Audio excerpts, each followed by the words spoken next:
Good evening and welcome to our February board meeting. The Board of Trustees of Cypress-Fairbanks Independent School District is now convened in a regular meeting on Monday, February 13th, 2017, in the boardroom of the Cypress-Fairbanks Independent School District Instructional Support Center, 10300 Jones Road, Houston, Texas, at 6 p.m. I want to welcome the members of our audience and our television viewers to this meeting of the Board of Trustees. As the Cypress-Fairbanks Board of Trustees, we are here to set goals, listen to reports from the superintendent, approve budgets, contracts, personnel appointments, and make policy for the district. It is not the role of the board to make day-to-day operational decisions. The management and day-to-day operations of the district are the responsibility of the superintendent. We have policies and procedures in place to resolve any concerns and issues. This is a public meeting of the Board of Trustees, not a meeting of the public. Prior to this meeting, board members received information related to the items on tonight's agenda. Agenda items will not necessarily be handled in the order listed on the notice. The meeting is open to all who wish to attend and hear matters discussed. During the course of this meeting, the board may determine that a closed session is necessary. In that event, the board will meet in closed session to consider matters duly posted for this meeting as permitted by sections 551.071 to 551.084 of the Texas Government Code. These proceedings are airing live on CFTV Channel 16 and CFTV online on the district website. They will also be rebroadcast throughout the month on Channel 16 and available as video on demand on the website. For the tape to adequately reflect the proceedings, I respectfully ask that you please refrain from talking while others are speaking and that your cell phones are turned off or in silent mode. Thank you for taking the time to join us this evening and for your interest in the Cypress-Fairbanks Independent School District. I want to recognize some people that are in the audience with us. First, we have some Boy Scouts. They are from Troop 747, Bang Elementary. Johnny Albrecht and Ryan Orsak, will you two gentlemen stand so we can recognize you? Thank you for coming. We appreciate it. I bet they're working on one of their citizenship or government badges. We also have members of the Langham Creek National Social Studies Honor Society. Will you ladies and gentlemen stand too so we can recognize you? Thank you for being with us.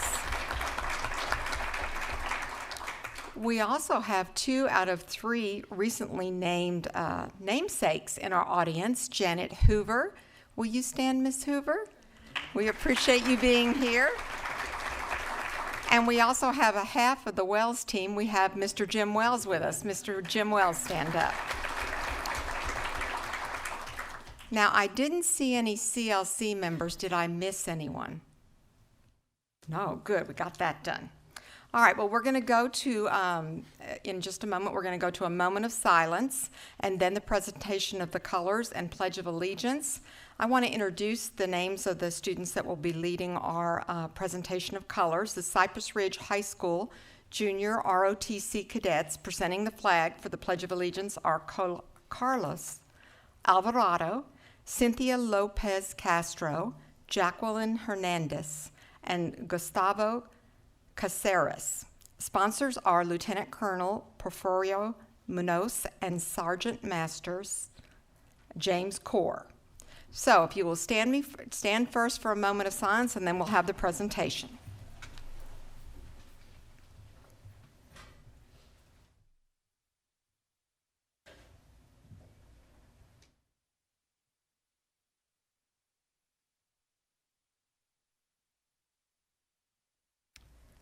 Thank you. And now the presentation of colors. Colors are red, white, orange, orange.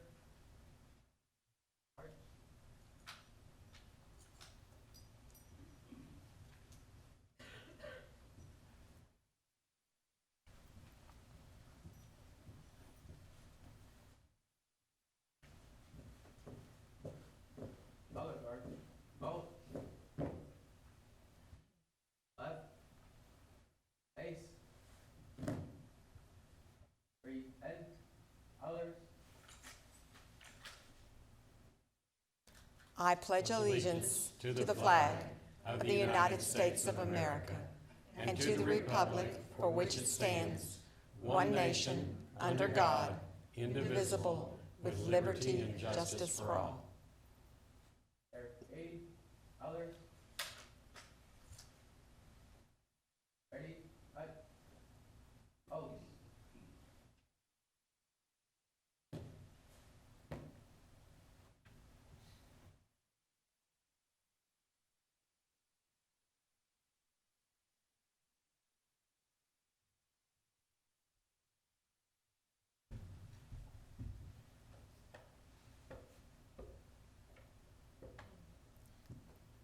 Oh.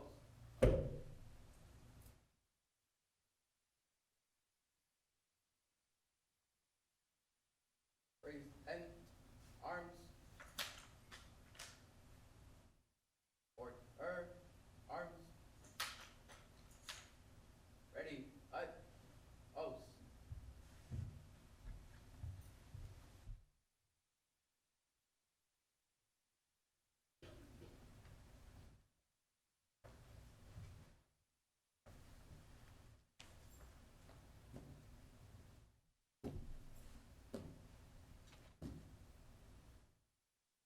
Right, ace. Over, arch.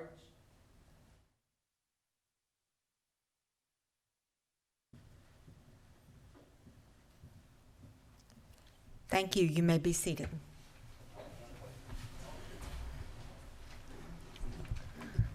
Our board vice president, Dr. John Ogletree, will read the district's vision and mission statement for the benefit of the audience.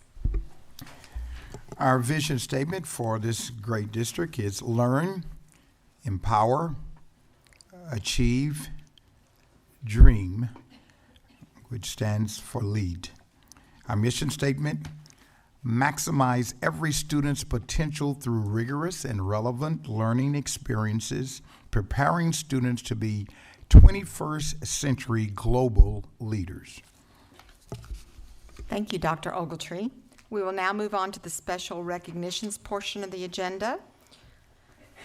1A, the board will recognize the 2017 Texas Mentoring Awards presented to Tracy Taylor as Outstanding Adult Mentor at Metcalf Elementary School and Eagle Bergman as Outstanding Corporate Business Mentoring Program at Kirk Elementary School.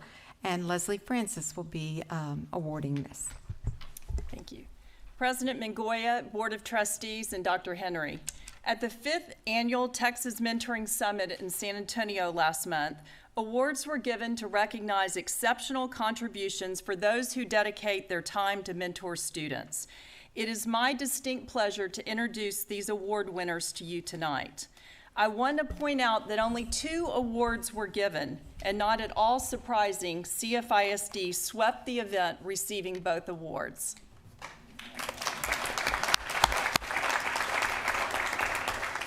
Tracy Taylor, a mentor at Metcalf Elementary, received the Outstanding Adult Mentor Award.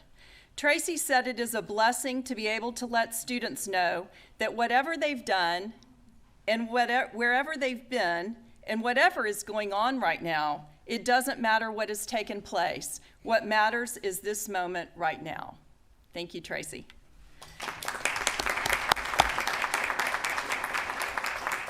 I would also like to recognize a business you are becoming very familiar with. Eagle Bergman won the Outstanding Corporate Business Mentoring Program.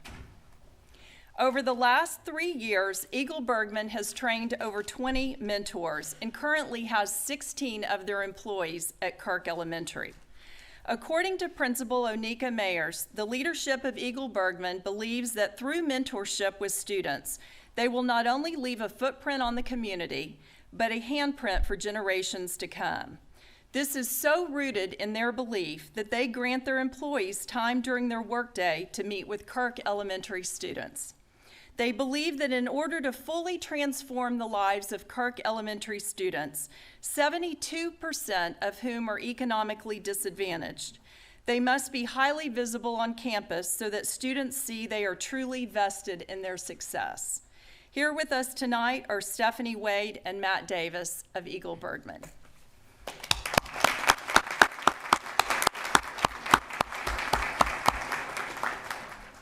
And if any of the staff from these two schools or friends are here of these, if you would all please stand so that we can recognize you.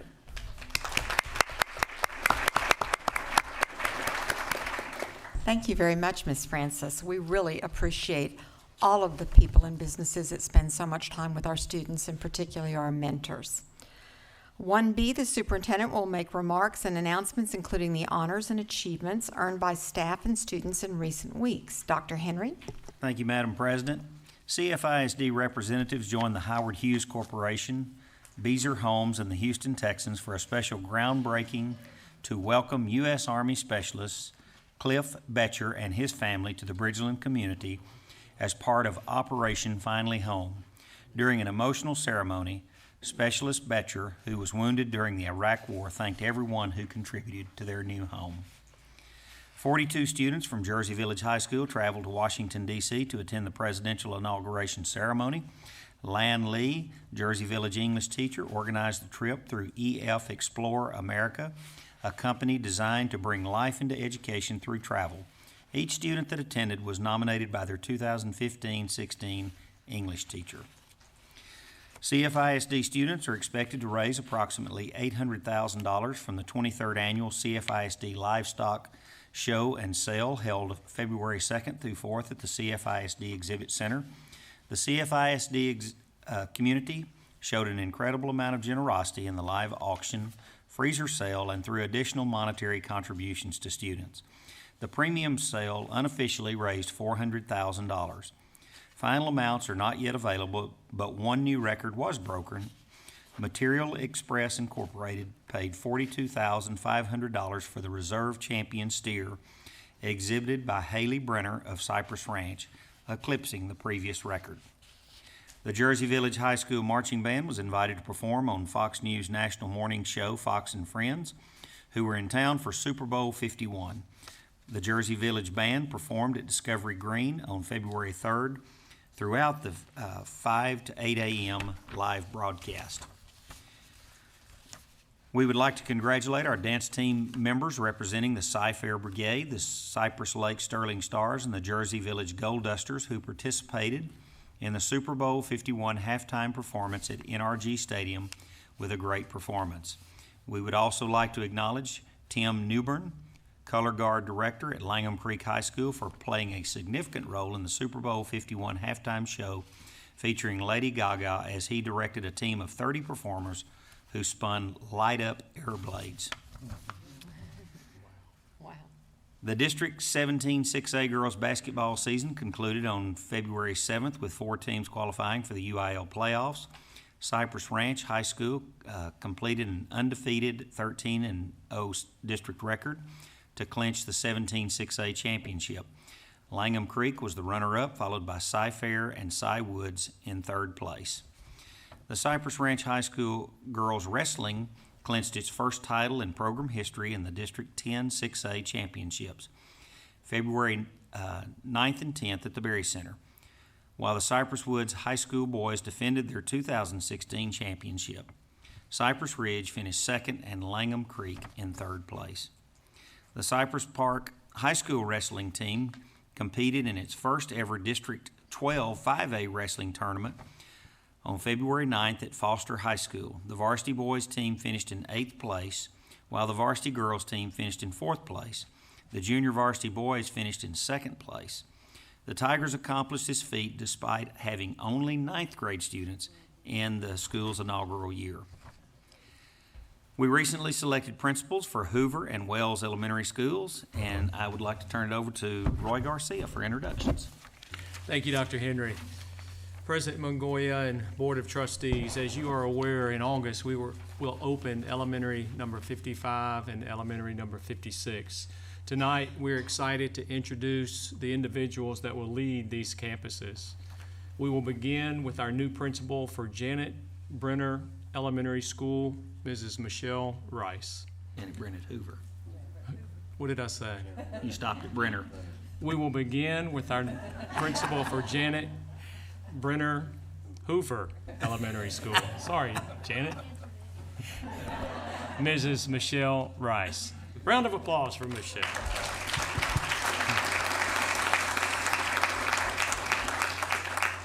Michelle received her Bachelor of Science in Education from Southwestern Assemblies of God University and her Master of Education from Sam Houston State University. She is also a graduate of the Rice Educational Entrepreneurship Program and the Texas Principal Visioning Institute. Michelle is in her 17th year in the education profession. Before joining Cypress-Fairbanks, she served as a first and second grade teacher, a gifted and talented teacher and coordinator, and an elementary assistant principal in Magnolia ISD. In 2009, she joined Cy-Fair as an assistant principal at Warner Elementary. Michelle has served as principal at Copeland Elementary since May of 2010. When Michelle is not working, she enjoys spending time with her family and friends, traveling, reading, crafting, and leading a ladies' group at her church. She and her husband Ray have one daughter, Croston, who is in the 4th grade at Copeland. Michelle will begin her preparations for the opening of Hoover Elementary officially on March 20th, 2017. Please join me in congratulating Michelle on her new leadership assignment.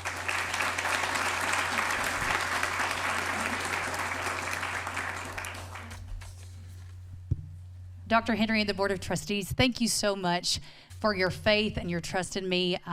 Started this journey in Cy-Fair 8 years ago, and I am absolutely amazed that each and every day I get to be in Cy-Fair. It is an absolute joy and privilege to serve along amazing leaders that I get to work with day in and day out. And the opportunity to open a campus, especially with the namesake of Hoover, there's just nothing that words can describe. I'm looking forward to building relationships with the families, with the new staff that I will be working with, and it's an absolute honor that you've put your faith and trust in me. So thank you for the opportunity that you have provided for me. I obviously, though, have some people I need to thank, though. One, I'm extremely excited to work with Janet. She actually was one of the first administrators I met in the district when I came in. So to be able to partner with her for this is extremely exciting, and she has been nothing but loving and has embraced me since I was named. And so I'm looking forward to that. And then my family is here, my husband Ray and my daughter Croston, and I couldn't do what I do without them. They are my number one cheerleaders and fans and supporters, and they just push me on to be my best each and every day. And I also, though, have some of my Copeland family here with me tonight that honestly, I'm the leader that I am because of them. And so it has been an honor to be there for almost 7 years. And it's bittersweet because I'm extremely excited about the journey, but that's my Copeland family that I'm leaving, I know. But they're going to be in good hands because I know that the right fit is going to be put there as well. So thank you for the opportunity and the trust that you've put in me.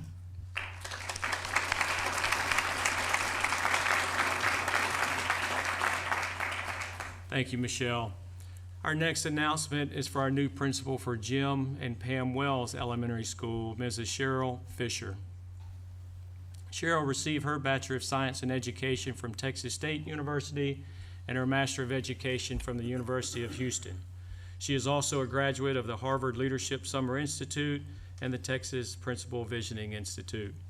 Cheryl is in her 20th year in the education profession, all with Cypress-Fairbanks. She served as a kindergarten teacher and language arts liaison at Metcalf Elementary and a teacher and instructional specialist at Farney Elementary. Cheryl also served as an assistant principal at Sheridan Elementary for 6 years before being named principal at Keith Elementary School in 2009. When Cheryl is not working, she enjoys spending time with family and friends and reading books, and she adds, preferably by the pool or at the beach. She and her husband, John, have 3 children. Sean, who is in the 7th grade at Salyards, Ryan, who is in the 5th grade at Keith, and Shelby, who is in the 2nd grade at Keith. Please join me in congratulating Cheryl on her new leadership assignment.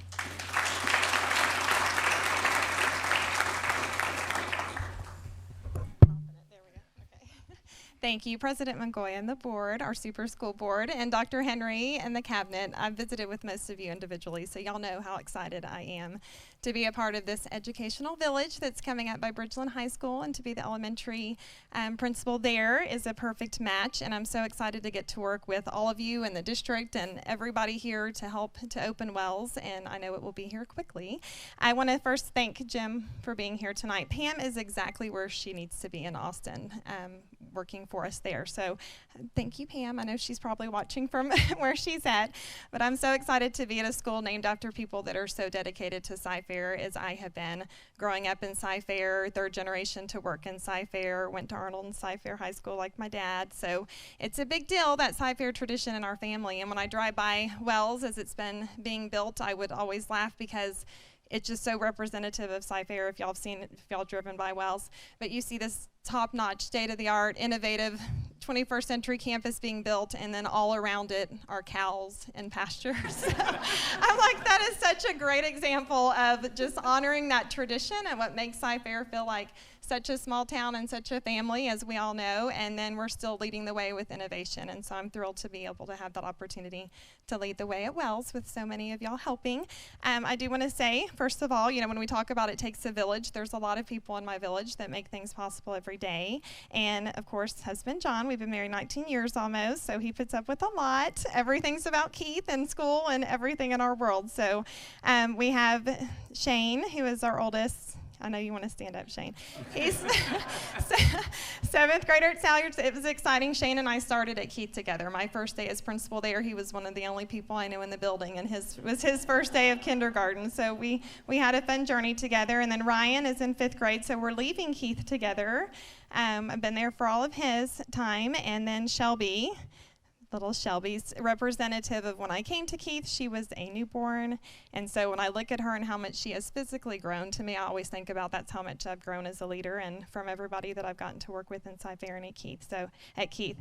So she will be coming with me to help me open Wells, and if y'all know Shelby, y'all know she will be a big part of helping to make that happen. So she'll be in 3rd grade with me next year there.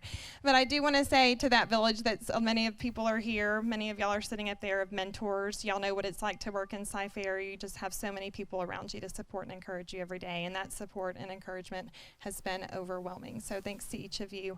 And I also want to say my parents are here, Bob and Rhonda Flanders, and my niece, Sarah Fisher. She's a first-year teacher at Swanky. We had to get her to Cy-Fair, of course. When you're Aunt Cheryl, you come to Cy-Fair to teach.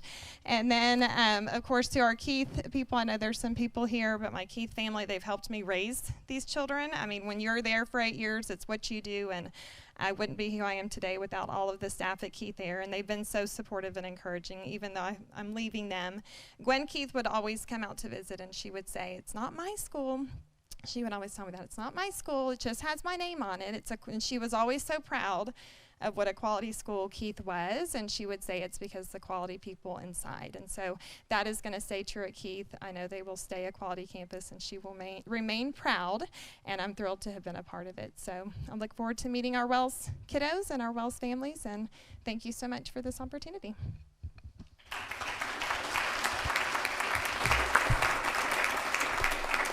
Well, congratulations, Mrs. Rice. Congratulations, Mrs. Fisher. We're very excited for both of you, and I guess that's now everyone knows why Mr. Wells and Miss Hoover were also here to be a part of this. We're just delighted. We can't wait to dedicate those 2 schools this fall. We are going to move on to board comments. Any board member may make a comment during this portion of the agenda without prior posting being required.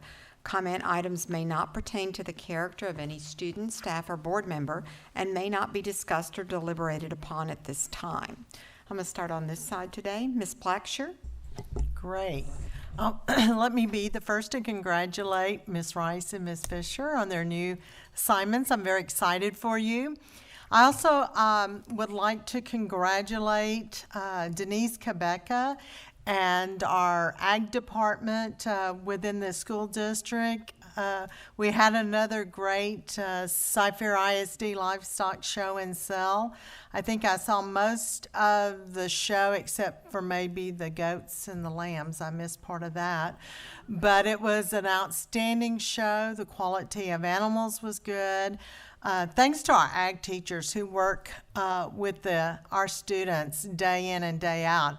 My granddaughter's at Cy Ranch and in the ag department and keeps her animals at our house. And I see ag teachers at my house at least once a week, if not more, checking on animals. And very impressed with the teachers in our district. And I know the tremendous hours that they put in. And I would also like to congratulate our buyers that were present at the sale, because without them, our kids would not be rewarded nearly as well for their many hours of work with their animals. Also, I want to congratulate Wilburn Elementary. They're coming up on their 25th anniversary later this month, and I'm looking forward to celebrating that with them.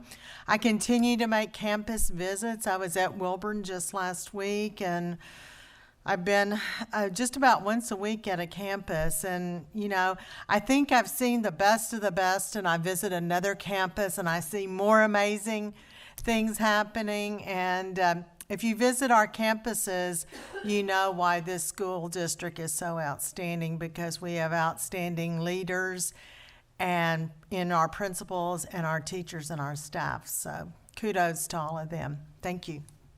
Thank you, Ms. Blackshear. Mr. Covey? Well, I kind of piggyback onto what Ms. Blackshear said, because I didn't get to go as much this year, but the livestock show was just fabulous. And I'm going to tell you what, every one of those kids are so nice, and they are just a joy to be around. Even when they come up and want to sell you a pig that didn't make the sale, you know, they're still very nice. But when you say, I've only got $20 right now, but anyway, it's just an awesome thing to do. Prior to that, unlike being around very nice people, I spent 4 days in Washington, D.C., with the National School Board Advocacy Institute. Had over 600 people from across the U.S.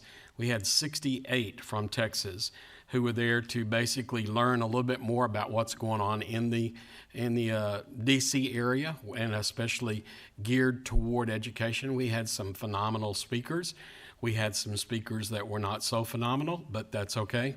And we had a chance to spend some time with Senator Cruz, which I appreciate him allowing about 30 of us to come to called it Coffee with Ted on Tuesday, I think, but we were one of about 50 or 60 people there. He and I don't necessarily agree on a number of things, but it was nice that he saw us. I also spent a lot of time with Representative McCall, who is a gentleman, and I am so proud that he represents us in D.C., and spent some time with Representative Ted Poe, who is also a phenomenal person and very interested in what's going on in our school district and in Texas in the schools. Didn't have a chance to see Representative Culberson, talked to his assistant, and we had a chance to visit there. I will tell you that there's a number of things going on in the state that I'm concerned about, so please make sure that you're reading up on the Senate bills that are being put in front of people. Read them, make sure that you understand what's going on. It is important. It's important for education in the future. I'll also throw one more little note in there, and that's the Go Public Gulf Coast. We're on our roll, and this is not something that's going to deal with the legislature. We are going to be publicly showing what we're doing in public schools, and we're going to be promoting these public schools. So you'll start seeing some advertisements.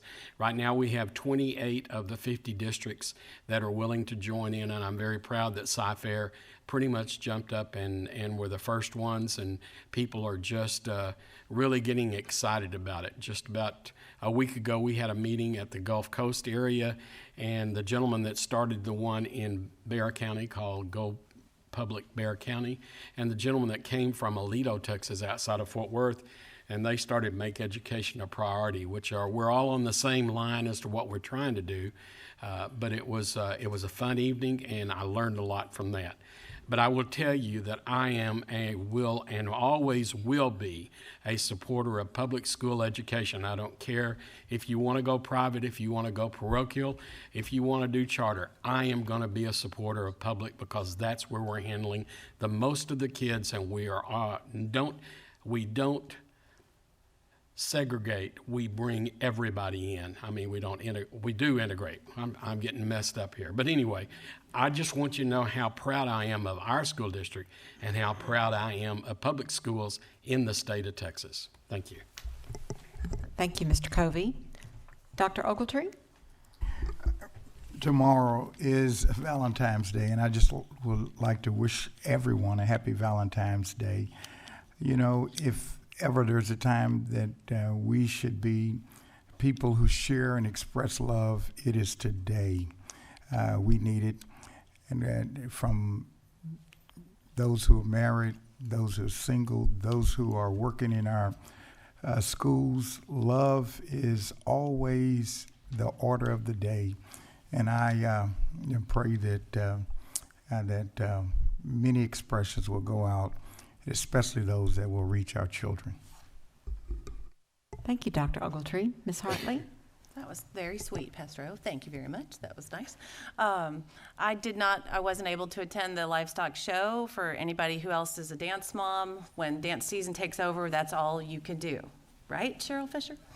Okay, but I have attended in the past, and I was thinking about the FFA, and then I saw several of our drill teams this past weekend, and then I look at the wrestling, the district meet, and in Cy Park, already going to a meet with their wrestling team, and I just, everywhere we look, theater, UIL, choir, academics, we have so much talent in this district, and it is guided by our staff, our teachers, our bus drivers, everybody who talks to these children and influences these children every day. And so I just want to say thank you.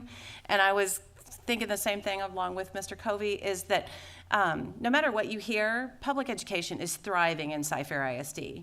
And our children are thriving because of all the people that work with them every day. And I just wanted to say thank you. Thanks. Thank you, Ms. Hartley. Mr. Jackson? The only difficulty about going next to last is almost all the good comments have already been made. Last week I had the opportunity to speak at an educational forum, and of course my topic was that of pre-K. I was chagrined when I saw the Houston Chronicle newspaper of today, and if you look at the bottom of it, the headline clearly says it all: pre-K push is on the back burner.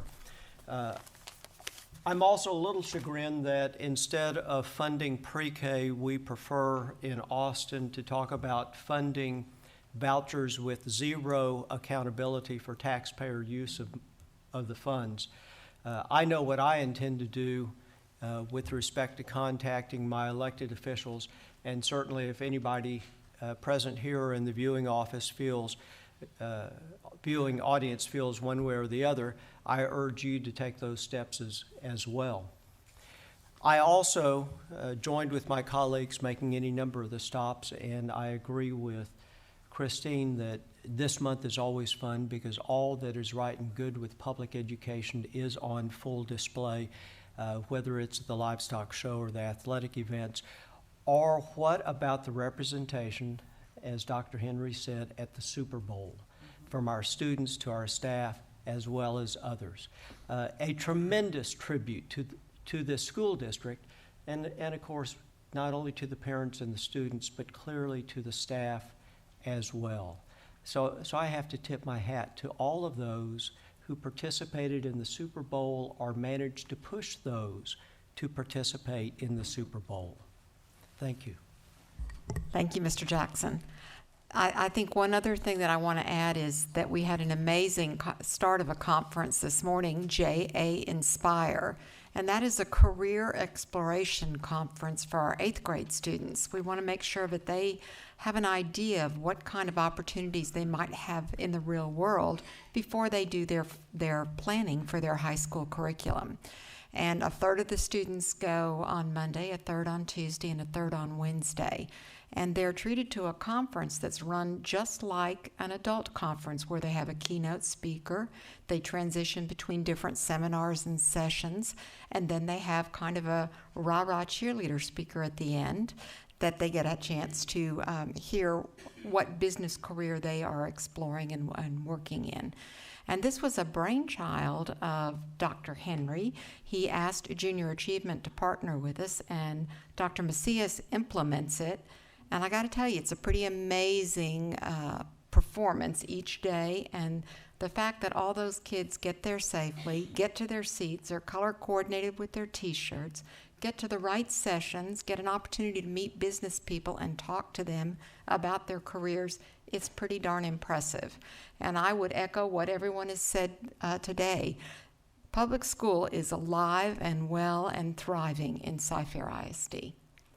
And with that, we're going to take a very quick break, maybe about 5 minutes, and then we'll be back with citizen participation.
Ladies and gentlemen, we're going to start in a minute or two. So if you can find your seats, I'd really appreciate it.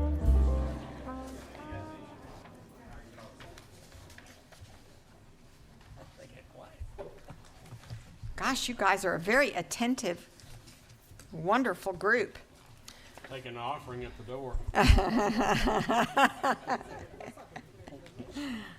That's always good. We're going to begin we're going to return from the break with citizens' participation. Patrons who have duly registered per policy BED local may address the board regarding matters of concern or interest to the district other than the character of any student, staff, or board member.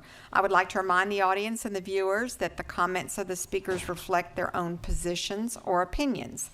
The board may not discuss or act upon any matter that is not listed under the action item portion of the agenda. Therefore, board members may not discuss the comments of speakers. Please understand that a lack of response from board members does not indicate either agreement or approval of the comments. Each speaker will be given 3 minutes to address the board. Bob Covey, our secretary of the board, will be the designated timekeeper. The speakers need to come to the microphone on this podium. There is a green light and a yellow light and a red light on the podium. When you start talking, the green light goes on. When you have 30 seconds to go, God willing, the yellow light comes on. Sometimes I have to interrupt and explain that it's time. You've got 30 seconds to go. And when the red light comes on, at that point you need to sum up very quickly in a sentence or two. We have 2 speakers tonight. Our first speaker is Sherry Harper Walker. Miss Harper Walker, if you'll come to that podium.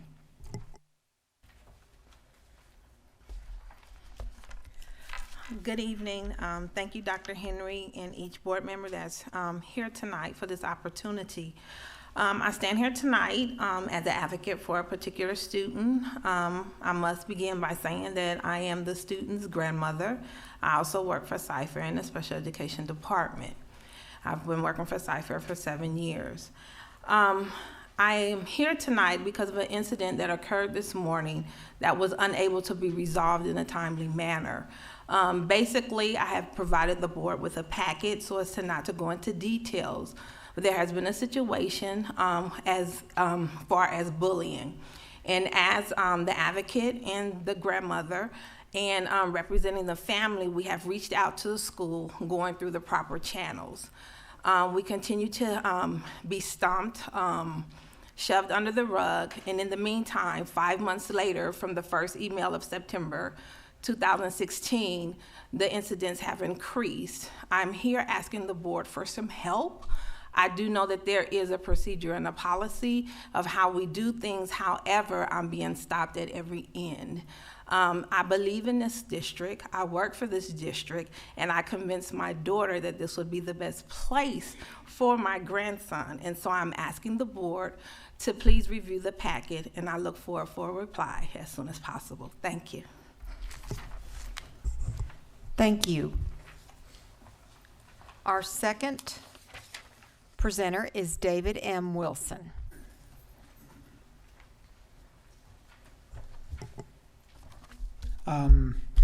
President Mingoya, Dr. Henry, board members, I want to again thank you for the opportunity that you provide for citizens to comment. My comments are brief tonight. Have 2 agenda items that I'd like you to, that I believe you have moved to the consent agenda that I'd like you to consider discussing briefly. The first one is item number 6A1, 2016 district-wide emergency call stations. And again, I want to thank you too for putting the information out there for the public with regards to the bids. But in that particular bid, the successful bidder bid $755,000. The second, the second bidder was some $133,000 less than that, and they did not make it because of the point system that's in place. And I had an issue with that last year, and I talked to some of the administration people. And in this particular case, the overall, the proposal price is only 30% of the total points that are awarded, and we have 20% is applied to overall quality and value to the district. Now, I don't really know what makes that up, but it does seem somewhat subjective.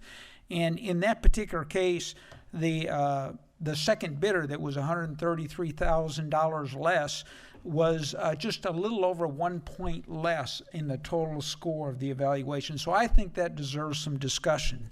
The other item that I wanted to talk about just briefly again is item number 6G. It is the board considering to participate in a National Cooperative Purchasing Alliance, and the supporting material said that that had to do with insurance contracts, and it didn't really say a whole lot about that. So what I'd like to know as a citizen and a taxpayer is,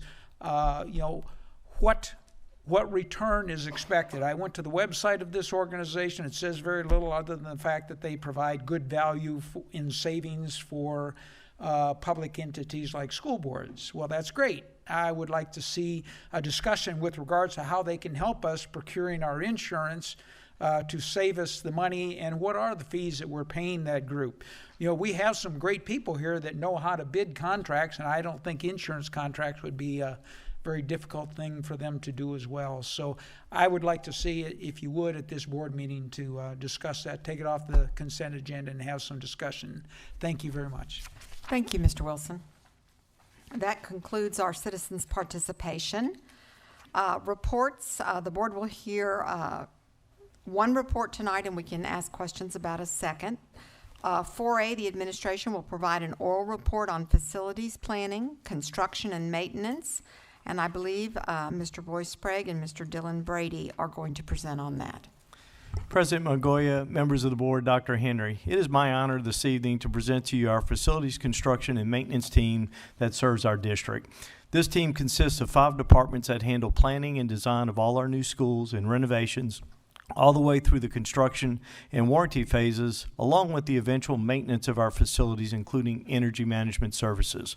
I am very proud of this team of professionals who truly do an amazing job managing our day-to-day operations, overseeing our $1.2 billion bond program, as well as making sure our facilities are maintained properly and operate our complex building systems in a very cost-efficient way every single day. I would like to now introduce Mr. Dylan Brady, our Assistant Superintendent of Facilities and Construction, who will start the presentation. Thank you.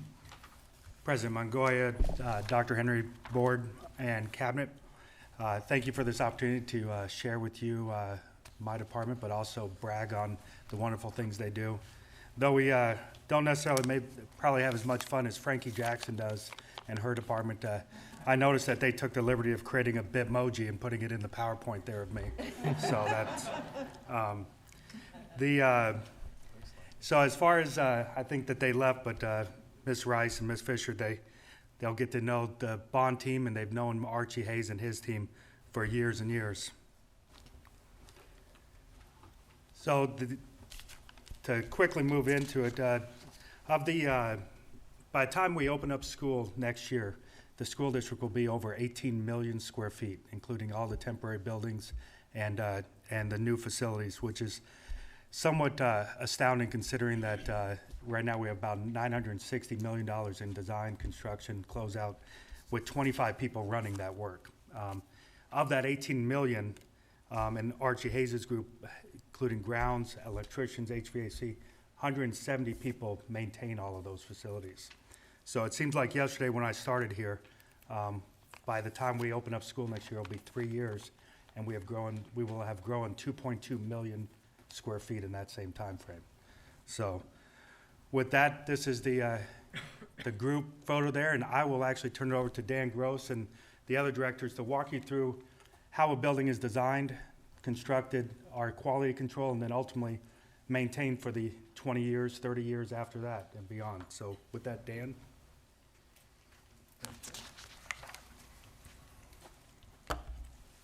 As Dylan mentioned, it's our pleasure to be here today to let you in on a little bit and a lot of details about what we do in our department.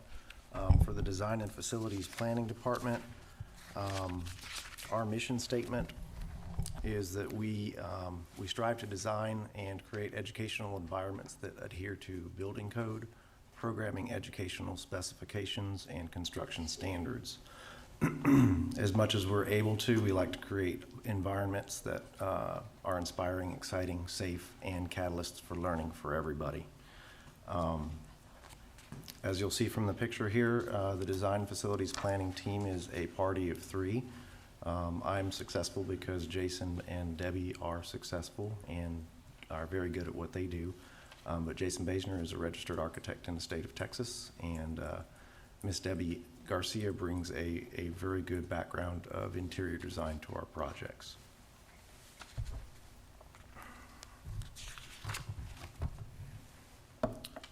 Some of these are highlights that our department is responsible for.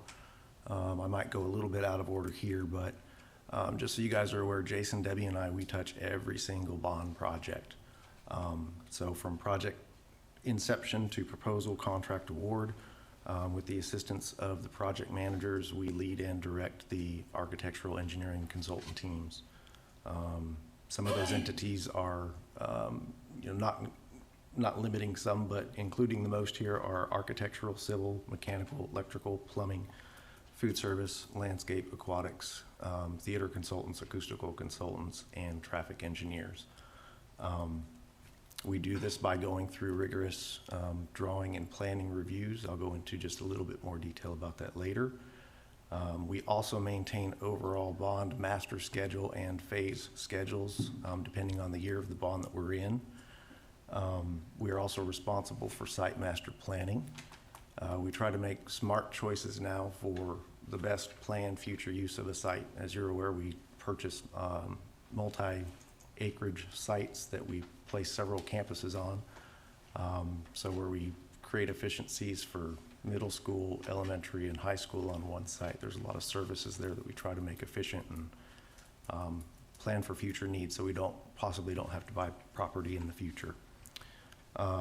As we kick off renovations and start new campuses, we try to make sure our campuses are basically the best that they can be, so we go back and visit with the principals for lessons learned. As we're going through the drawing phase, we think we're doing the best thing at the time, but sometimes a couple years down the road we figure and learn that maybe that wasn't the best thing to do. So we always try to create a better version 2.0. And with that, we also integrate our educational specifications and curriculum input in these drawing reviews and projects. And of course, I have to mention portable buildings.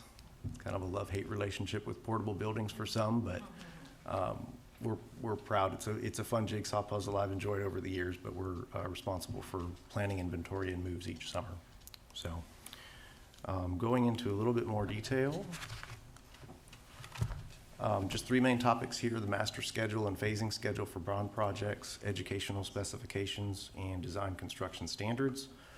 Our master schedule for bond projects, as you know, Jason, Debbie, and I are the only ones who touch all the projects. We essentially do our best to coordinate with other districts. We realize there's a lot of work out there in the environment, so we're all competing for the same contracting pool. So, as best we can, we try to lay that out with everybody else surrounding our district, just so everybody can get the best product.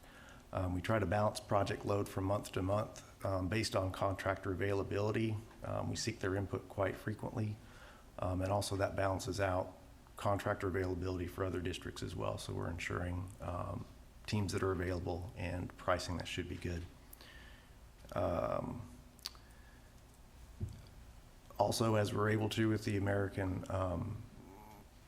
Association of General Contractors, A4LE, Associated Builders and Contractors, and American Subcontractors, we try to basically market our projects as much as we can so they know what's out there as well, and would try to foster interest as much as we can.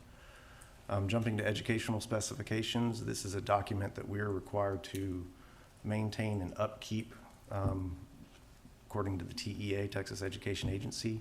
It essentially, in a nutshell, documents and details each space programmed within a building. We currently have EdSpec set up for elementary, middle, and high school. And it gets everything from how big the room is, what casework goes in it, and how many plugs it has. It gets down to that level of detail.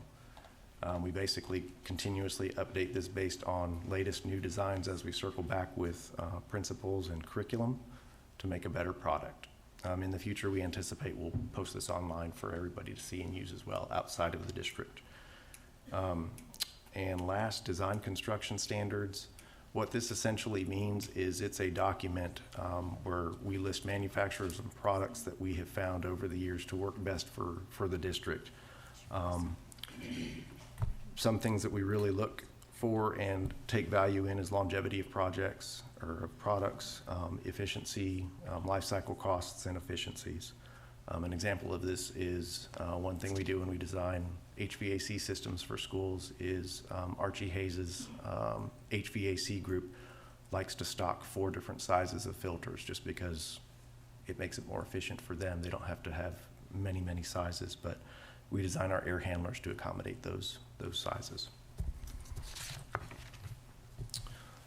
And last, this is intentionally not readable, but what we want to highlight is this is essentially the 6 phases of the 2014 bond that we're privileged to work on. Please know that everything in the left column is in construction and or closeout. So some of the numbers that Dylan was referring to earlier kind of dovetail with this schedule as we progress through it. The center column is everything that's currently in design. We just kicked off these projects within the last number of weeks and months before Christmas break. And then the following column on the right is basically everything that's going to be completed before 2021. So, as you can see, we're a busy bunch, but we got a great group of people working for the Design Facilities Planning Department, as well as our construction and maintenance group. So, as design winds down and bids and contract awards are secured, we pass the baton off to Mr. Jody Double, Director of Project Management and the construction team. Thank you.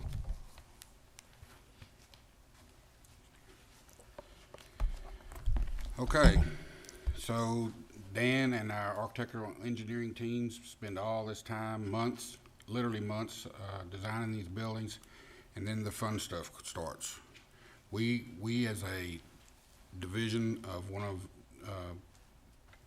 Dylan's departments are the project managers, and we bring all these designs from design to reality as indicated by an artist's conception in the first picture, and the bottom picture is an aerial view of the new Matsky on Mills Road. So our project management team is responsible for the renovations, the construction, additions to all of the bond projects that Dan listed on the illegible sheet.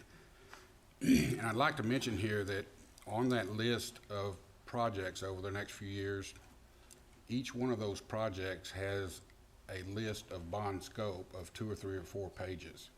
So it gets pretty detailed, and one of the main responsibilities of my project management team is to see that all of that is accomplished. My team is composed of 4 senior project managers and 4 project managers. And I'd like to just take a second here to tell you, I've been either worked for or involved in a lot of school districts during the course of my 700 years working in education.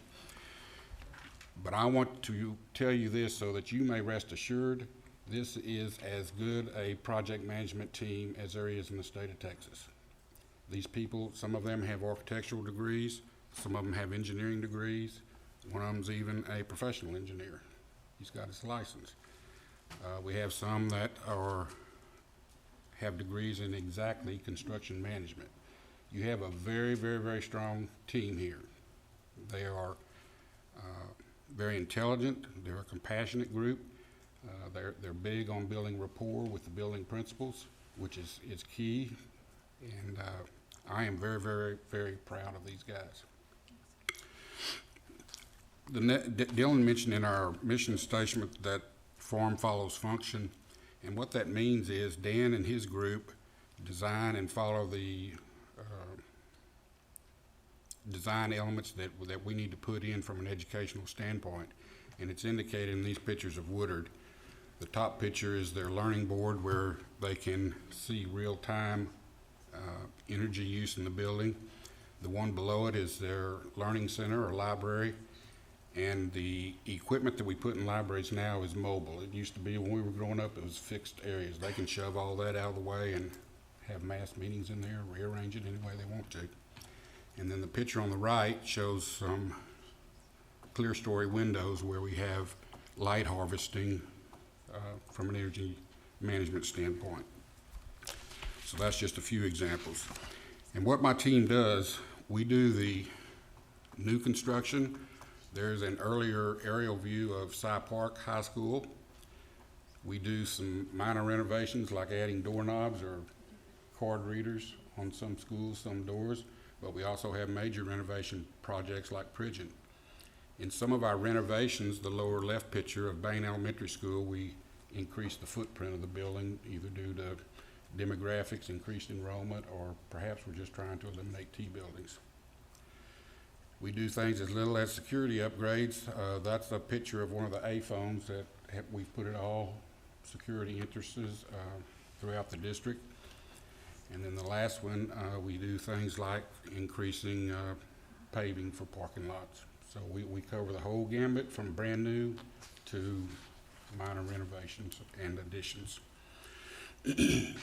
While we are constructing this, or endeavoring in some of these different facilities and different types of facilities, we have a group of people who are actually the boots on the ground that assure us that we are meeting the quality standards and what Dan's group designed and what the general contractor is building meets Cy-Fair standards. And that is handled by Mr. Fritz Hex, our Field Services Director.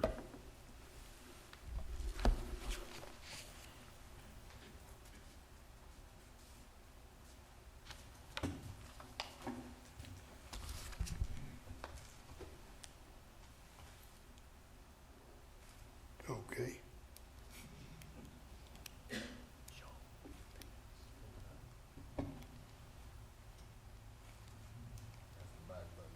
Yeah, I knew I'd find that back button. Good evening. As Mr. Douglas mentioned, I oversee or am the director of the Field Services Department, which we have 7 project coordinators that are actually involved in 38 different projects, new and renovation, and upcoming projects that are taking place. Also, we have a special projects manager and a warranty manager.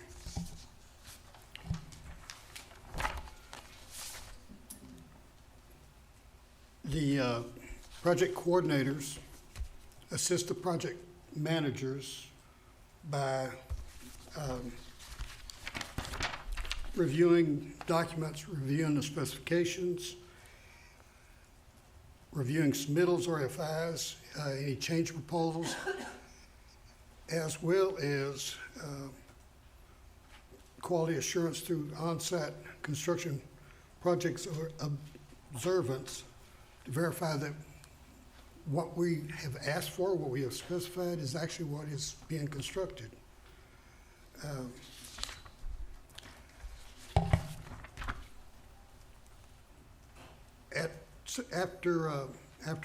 At the end of the construction, we have a substantial completion. At that time, a warranty period begins, which is the one-year warranty, one-year contractor warranty. Greg Segura heads that department, and with the assistance of Tony Castilla, he manages any of the warranties that come up, as well as provide a historical data so that we know the products that we're actually installing have a longevity or have a record of availability and usage. We also have the special projects manager, Paul Rome. Special projects consist of anything that was outside of the normal maintenance type wants or desires of the campuses, and they range from replacement of or addition of marquees, storage facilities, walking tracks at the elementaries, those type of things. Paul takes care of those. This last year, he has primarily overseen approximately $650,000 worth of special projects of those type of nature.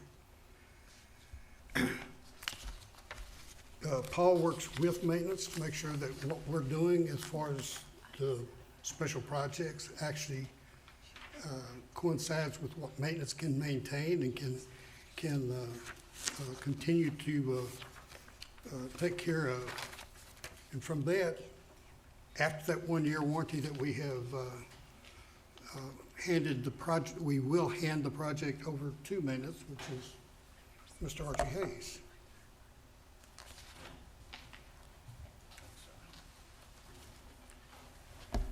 Okay, so he's got to spend a couple of years now designing these facilities and constructing these facilities and hand us these great projects. They've spent a lot of time doing that, and now we get to take care of them for the next 50 years.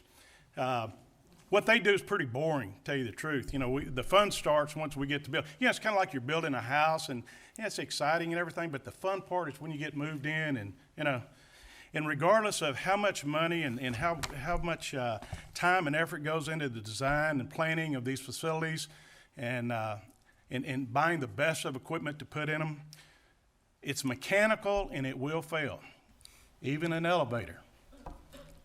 And I still think Matt had something to do with that, Dr. Henry. As Dylan mentioned earlier, we have 177 ancillary maintenance positions, okay? And our main goal is our primary function is to make sure that we provide our children, our staffs, safe, comfortable environments, learning environments. And we also want to try to do that in the most cost-effective way.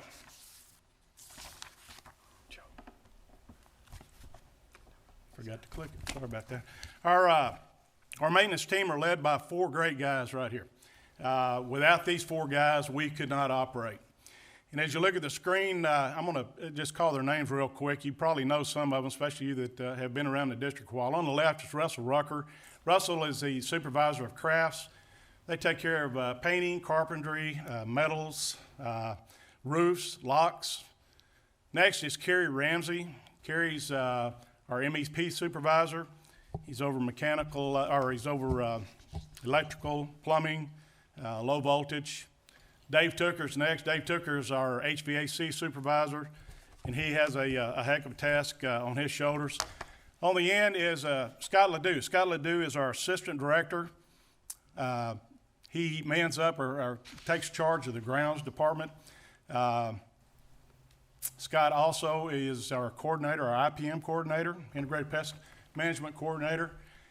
Scott has also gotten training from OSHA as far as safety. He is our safety guru for the maintenance department.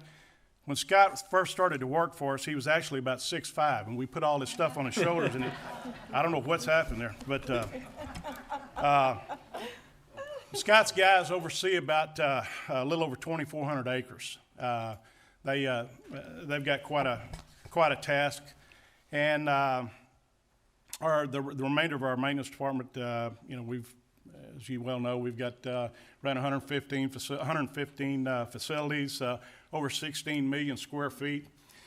Kind of describes here on this slide some of the departments that we have here. If I change the slide, goes through them all: appliance, carpentry, electrical, grounds, whatnot. The graph on the right pretty much tells a story of where we're at right now. It's pretty small and stuff for you to read, but I gave you the short and skinny on it. If you think back to 2000, we had about 7,900,000, I believe, square footage of building.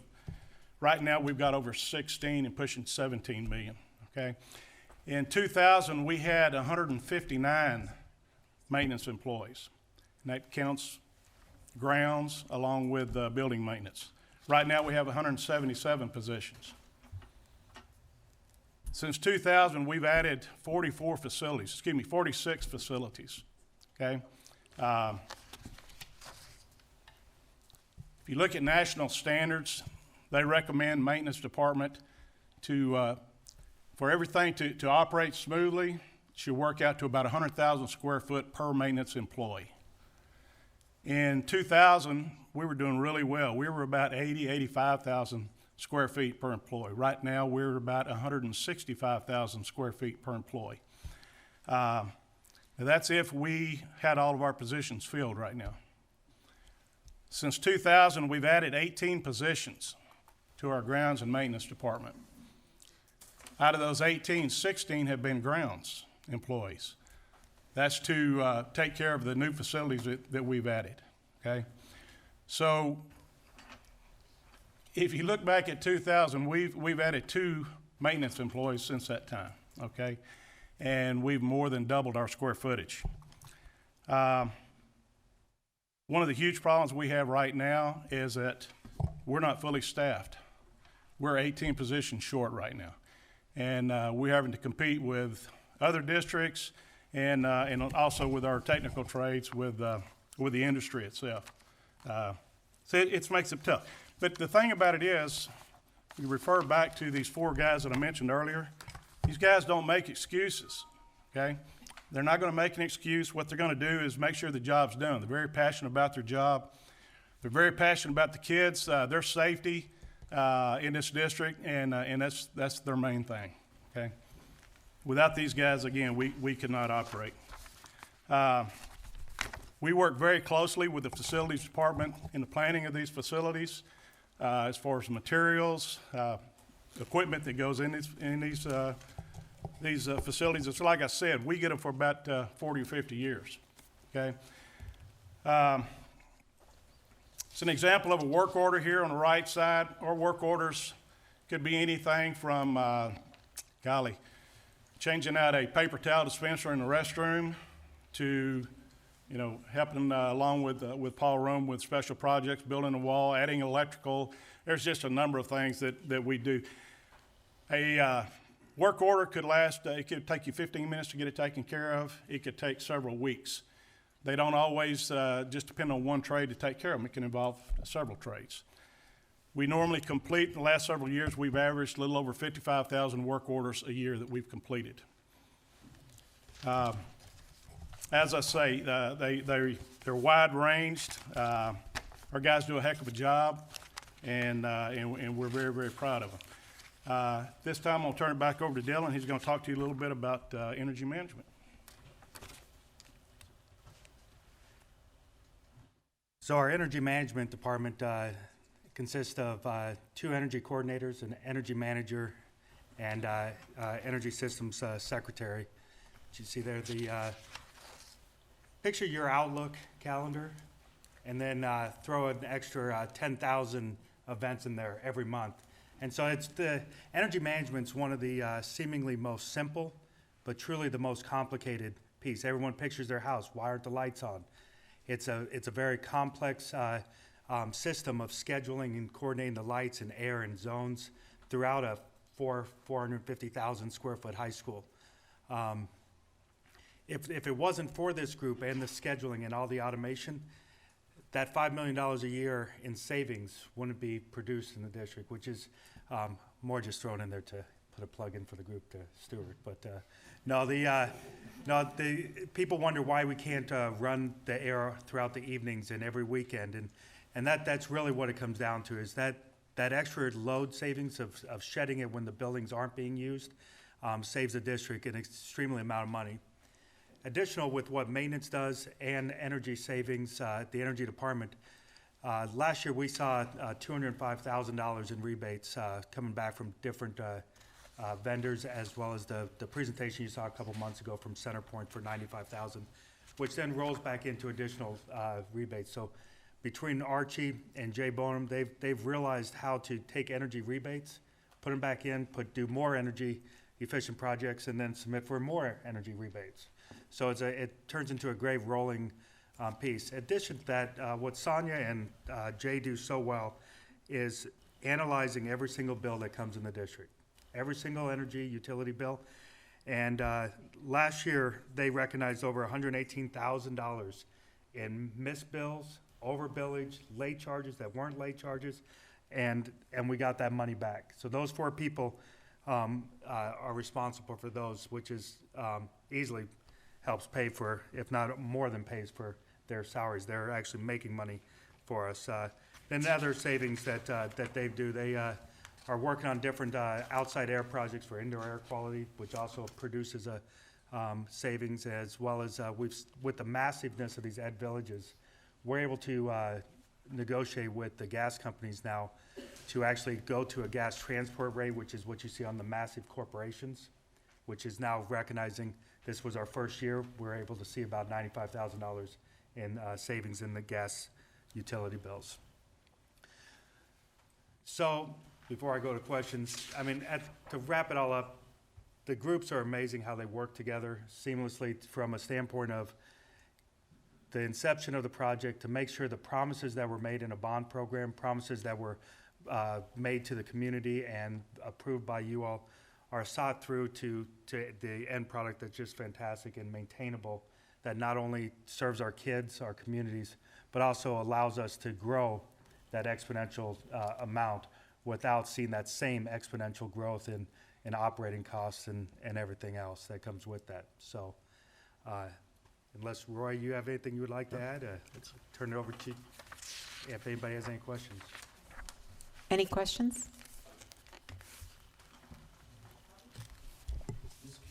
And I know you brought this up at the very beginning, but how many of our students are in portables? I know we talked about the love-hate relationship. So I don't know the actual quantity of students that are in portables.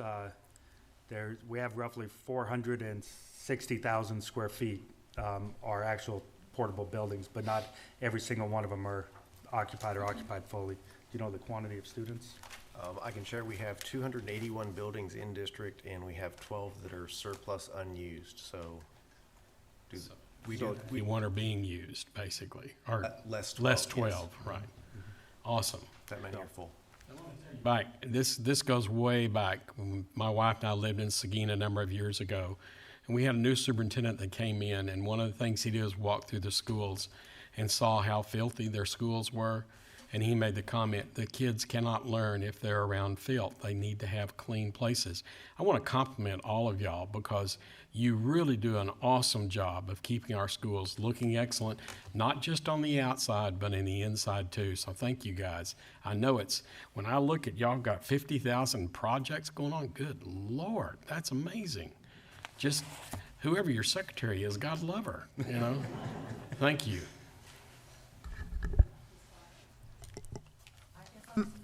I'm amazed when I hear how many facilities and that we're doing it with fewer people. How are we managing? Do we have some of our people working overtime, cleaning, or how is it happening? So as far as the maintenance goes, maintenance, we work extreme amount of hours, especially during the summer. I mean, it's people always joke about, there's summer breaks and winter breaks and spring break. When the kids are gone, that's when this group and Matt and Tammy and their group and operations can get out there and really do the work. When we can start tearing things apart and deep cleaning and replacing. And so, as far as the facilities group, it's a funny. It's true, but it's always humorous to me. Is one thing that Roy has said to me for years, but also everybody that we interview is we make sure that the first or second question asked to him is, you do realize this is not a 40-hour week, 5-day job. And that's true with any department. I think what it really comes down to is the quality of people that we've been able to recruit, the number of architects and engineers and program managers, project managers that we've been able to steal from all over the country, from the East Coast to recruit. Yeah, well, Australia thinks we stole one of them because we actually hired one from Australia and got him to commit to moving all the way back here. So, yeah, it's really down to the teams that were able to be recruited and hired to come on board. Mr. Jackson? Couple of comments and a question. First, kudos to management, because once again in this area we see that we have hired and have in place not only quality individuals, but those who experience training and education and professional certification matches the job that they are being asked to do. As I toured the state, that is another factor that is somewhat unique within this school district, and clearly part of best practices. Second comment, as I have said before, I owe you all a bit of an apology. Prior to becoming a trustee, I was on a committee whose responsibility was to determine where to cut approximately 20% out of the budget. And when it came down to cutting your staff or cutting teachers, our proposal to the board was cut your staff. So I'm sorry. A few years ago, within the state of Texas for all large districts, your staff had a higher responsibility for more square footage than any other of the 20 largest districts. Do we know where we stand now? Have we been able to improve that a bit? I don't know the exact number offhand of that.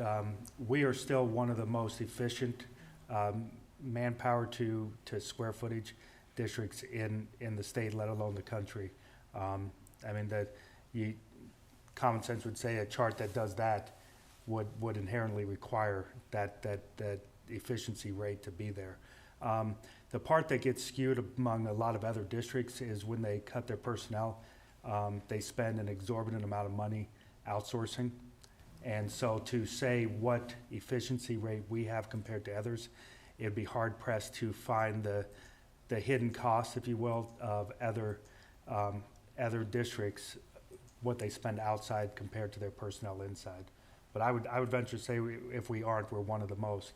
I know at least on the energy side, we're in the top 3 or 4 in the entire state. So, well, I know that the former state comptroller, Ms. Combs, clearly identified even in your area, outlined to the rest of the state as being examples of best practices. Yep.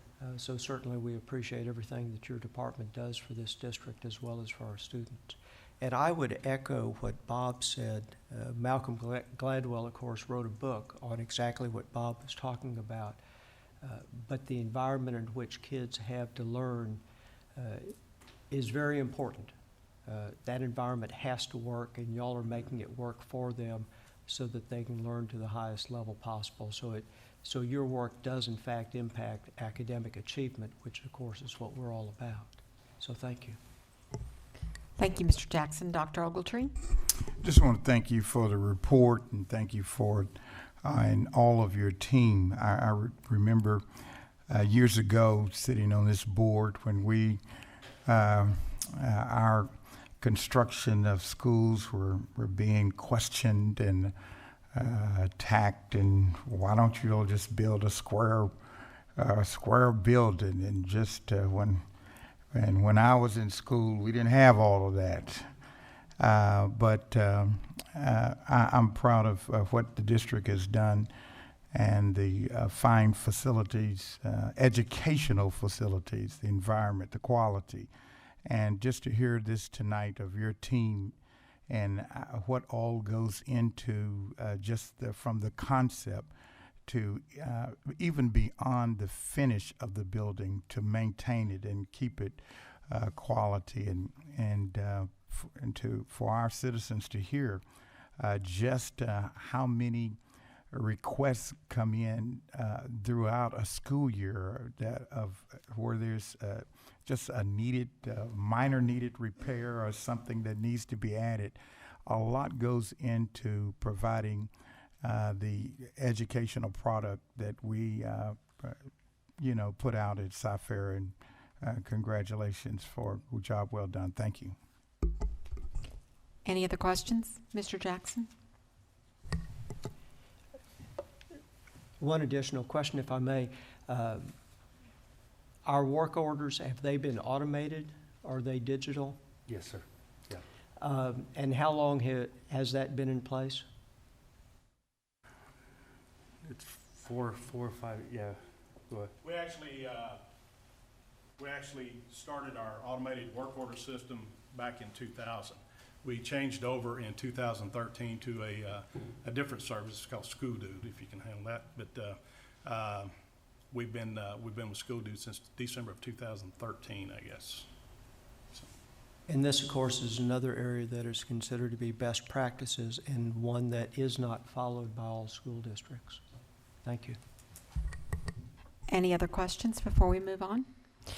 Thank you, Mr. Brady. Thank you, Mr. Sprague, and all of the other gentlemen that presented. I know that it's a deep source of pride of all of us in the way our schools look and in the environment that our students have, and we attribute that to the hard work of y'all, and we appreciate it very much. We received a written report, 4B. The administration provided a written report on the 2017 summer school plans for elementary, middle school, and high school. Are there any questions on this report? Mr. Covey? Linda, this will be for you, I would imagine. And in looking at the summer school schedule, is this our Camp Summit, or is this in addition to Camp Summit? Is that included in this? Yes, our Camp Summit functions right along the same date to summer school, and so does Algebra Camp. Okay, all right, I missed it. I'm sorry. They're Okay. within that time frame. Yeah, I am so proud of that. I'm so proud of y'all coming up with that idea. So I just wanted to make sure. There it is. Okay, I'm sorry. I overlooked it. Excuse me. Mr. Covey, the algebra camp is in there as well, in the high school. Ms. Blackshear? Mr. Ryan couldn't be here tonight, but he had commented to me on Thursday and wanted me to note and say, you know, when we looked at the report, we're providing transportation for these students, and what a big help that is to parents, and particularly our single parents in our district. Thank you, Ms. Blackshear. Any other questions? All right, we'll move on to our action items. We're going to start with our consensus. During the course of the committee of the whole meeting, was the consensus of the board that the following action items be approved as submitted or amended. 5A, consensus, the board will consider approving the tax refunds of $500 or greater for Cypress-Fairbanks ISD. And 5B, the board will consider approving the minutes of the January 23rd, 2017 regular meeting. On Thursday, additional items were placed on non-consensus, and they are 6A.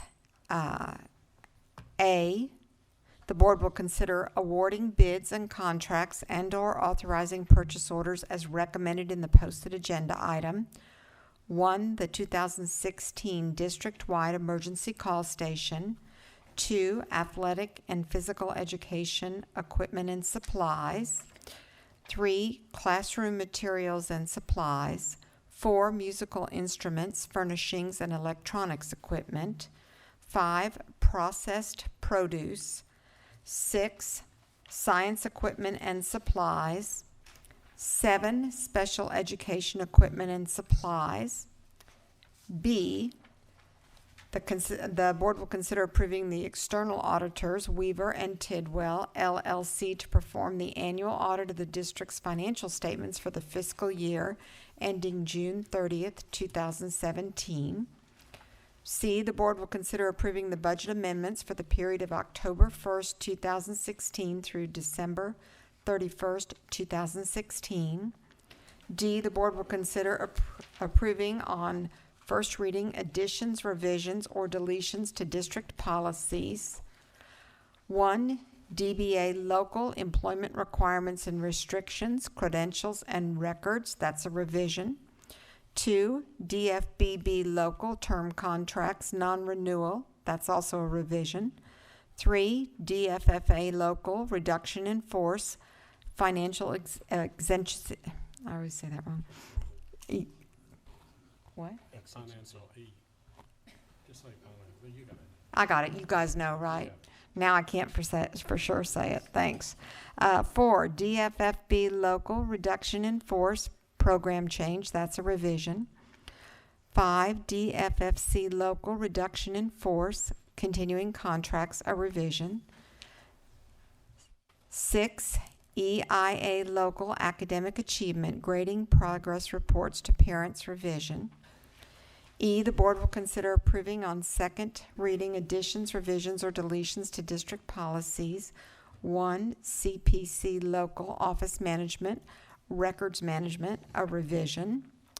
G, the board will consider approving a resolution to join and participate in the National Cooperative Purchasing Alliance and authorize the superintendent or designee to execute all necessary documents related to the National Cooperative Purchasing Alliance. H, the board will consider approving a resolution to join and participate in the U.S. Communities Government Purchasing Alliance and authorize the superintendent or designee to execute all necessary documents related to the U.S. Communities Government Purchasing Alliance. And I, the board will consider the approval of a lease agreement regarding the installation, operation, and maintenance of weather research instrumentation between Understory, Inc. and Cypress-Fairbanks ISD at designated campuses and authorize the superintendent or designee to negotiate and execute the final terms, conditions, and all documents. So those were put on to consensus at the Thursday meeting when we had discussion. Is there a need to remove any of those from any of the board members? Dr. Ogletree. Well, I'm wondering if we actually have to remove it in order to discuss it. If we, on item A1 on the district-wide emergency call, do we have to? It was my understanding that we do have to remove it. Is that incorrect, Marnie? Do we have to remove something in order to have it discussed? Yeah, as far as the consent goes, yes. Yes. If you want to, because the concept of the consent agenda is that it's passed with an up or a down. But you are welcome to remove it. Okay, well, let's do that. Yeah, it A1. Doesn't take any effort to remove You have it. to remove all of the A items. Is that not also correct, Marnie? You can remove the portion of it. You can Okay, say great. A1. All right, we'll remove A1. Any other items that anyone would like removed from the consent agenda? No? Seeing none, I'd take a motion. So move. I'm sorry. You move. I'll second. Ms. Hartley moves and Mr. Covey seconds. Can the minutes reflect that for us? Any further? We're going to come back and pick that one up. We have a motion and a second. All those in favor, please signify by raising your right hands. Great. That's unanimous. All right, let's move to our non-consent, which will include 6A. A1, which I don't think I have to read again, correct? Oh, good. All right, considering 6A1, Dr. Ogletree? I'm going to move that the board award the bid and contracts and authorize the purchase orders as recommended in the posted agenda, but we can discuss it after the second. You're going to make a motion? I'm making a motion. Ms. Hartley seconds. Let's open that up to discussion. Matt, could you come and share with us why we went with Case Systems? I think I may need some help from my friends. This was a bid that was, the committee was facilities, the police department, and security. And I know they looked at the best value. We're not obligated to award to the lowest bid. They looked at the best value, but there are some specific features that Case offers that the other two do not. So I'm going to let Dylan explain those features.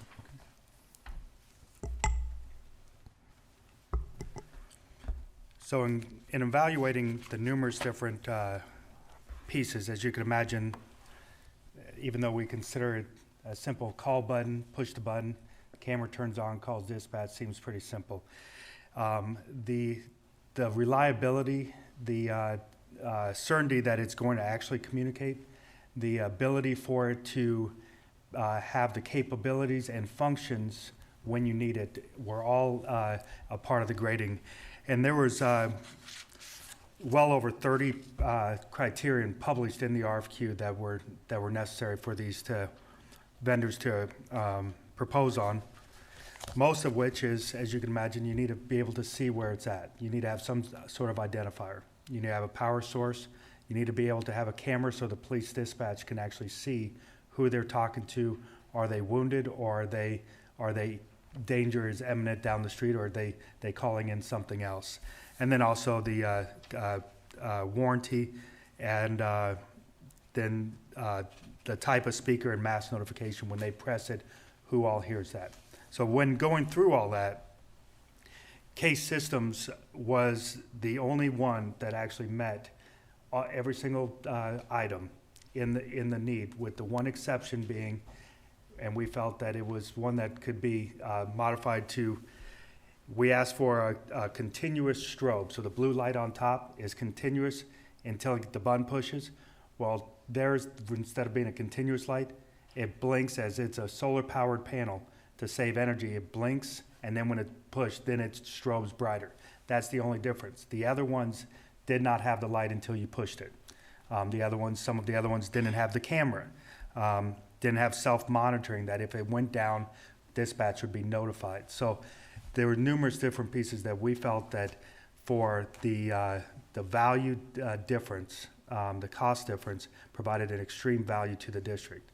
And I'll have you note that at the recommended value for that contractor and supplier, it is still underneath the bond program budget. So we're meeting the promise that we set out to give the voters, and are within the budget allowed for it. So I know that was a long answer.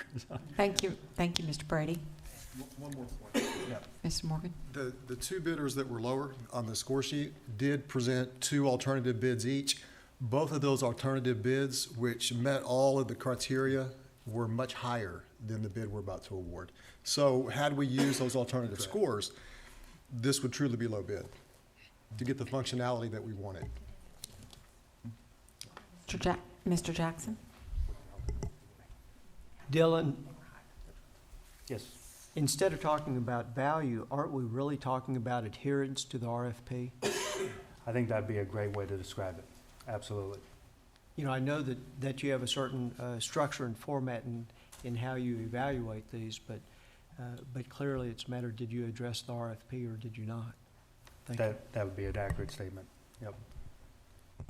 Any other questions? And I think this, by you explaining this, is proof true in the way Cypher has done in the past. Is just a low bid. Just because it's a low bid doesn't mean it meets every requirement and specification that we have asked for, or the quality and the depth of service that we want. So I appreciate you doing that. Sure. Mr. Brady? Thank you. We've had a motion and a second. Any other discussion? Those that agree with the motion, please raise your right hand. Motion carries unanimously. We're going to move to our non-consensus. F, the board will consider a second letter of non-objection to Harris County Commissioners Court regarding the construction of a grocery store near Woodard Elementary School. I move that the board confirm the superintendent's letter of non-objection through a board resolution to Harris County Commissioners Court regarding the construction of a grocery store near Woodard Elementary School. Thank you, Mr. Jackson. May I have a second? Second.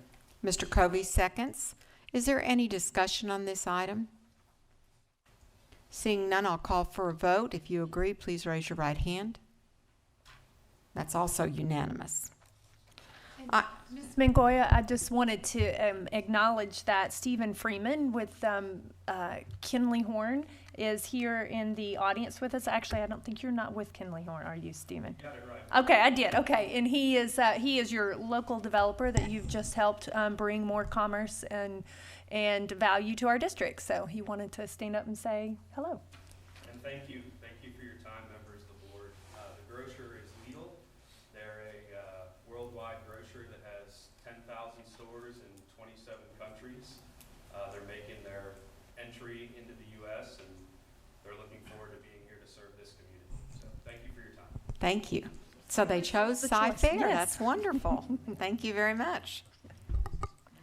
And I'm going to take these items, the next two items, out of order. I'm going to go K first and then J. So, K, the board will consider approving construction proposals and contracts paid from bond funds to the recommended contractors and authorize the superintendent or designee to execute all necessary documents related to such contracts as follows. 1, track and football field improvements at Cy Fair, Cy Ridge, Cy Creek, and Langham Creek High Schools. And 2, 2016 Cypress Springs High School renovations. May I have a motion? Dr. Ogletree? Madam President, I move that the board award the construction contracts to the recommended contractors and authorize the superintendent or designee to execute all necessary documents related to such contracts. Thank you, Dr. Ogletree. Do I have a second? Ms. Blackshear? Any discussion on this item? Mr. Jackson? Just following up very briefly on what Dr. Ogletree asked about at the Thursday board meeting, can you give us a thumbnail sketch for the viewing audience as to what the renovations are going to be? Included in the Cypress Springs renovation, as you know, that school's about 20 years old, and we're going in and upgrading the air conditioning system, changing out chillers and air handler units. That requires us to take out the ceilings and redoing the ceilings as part of that renovation. Let me get the list here.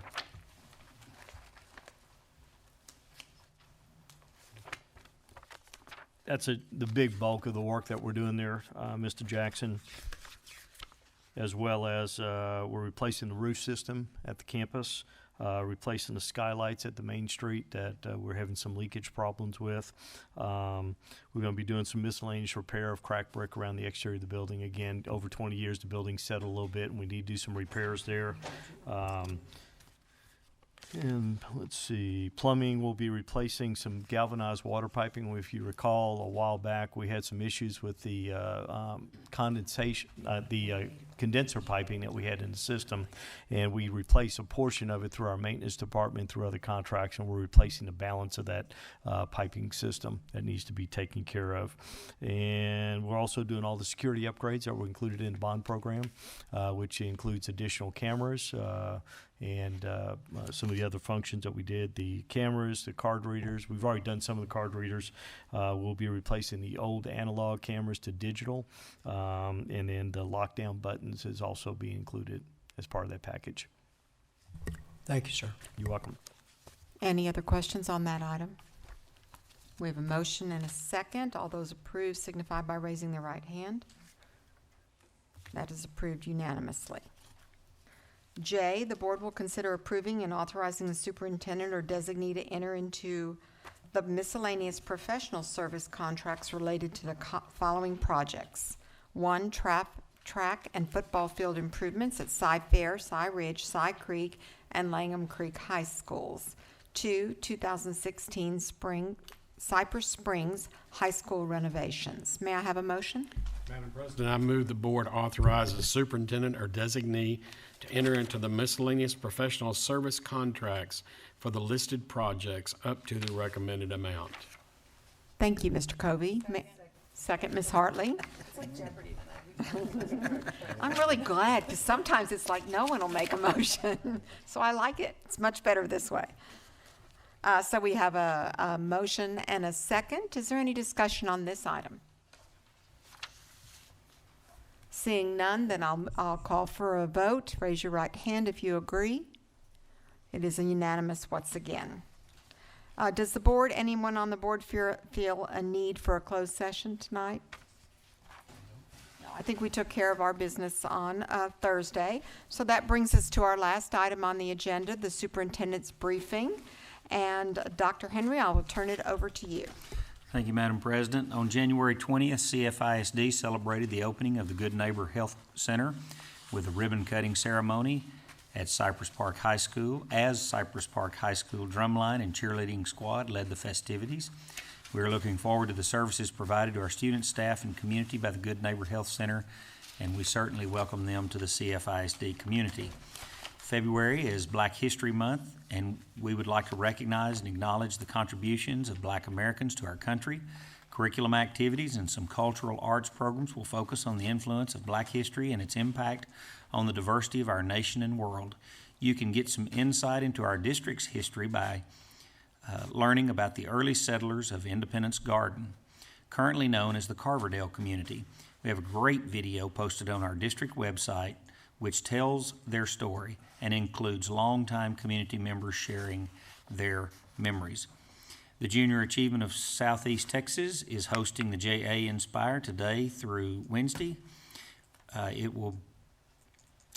Which will be Northwest Houston's fourth and largest event that will engage all CFISD 8th grade students in a job awareness fair at the Berry Center. The fourth annual Superintendent Fun Run and Festival is scheduled for February 18th, which is this Saturday, from 8 a.m. to 12 p.m. at the Berry Center. Proceeds from the event will help fund scholarships and teacher development grants through the Cypher Educational Foundation.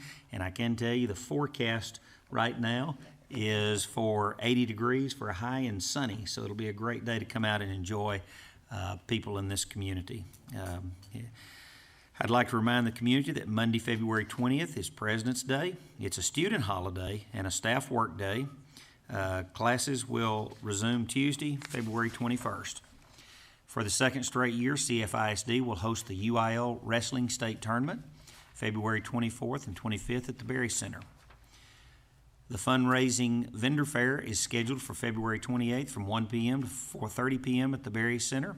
The vendor fair provides an opportunity for our schools and community groups to preview fundraising options and speak directly with district-approved fundraising vendors.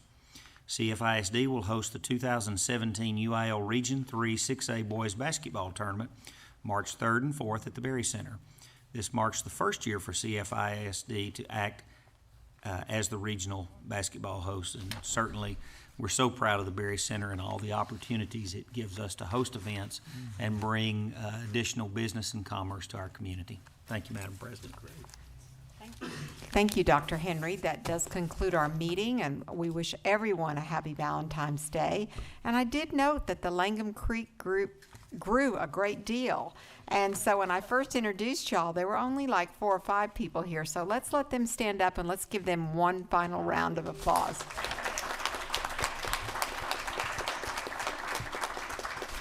And we'll see everybody next month. And again, have a happy Valentine's Day.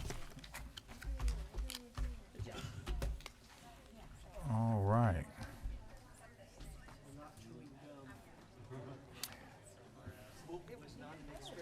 Look here. Hey, Frankie. Dr. Mark. Frankie. I tried to register for the fun run.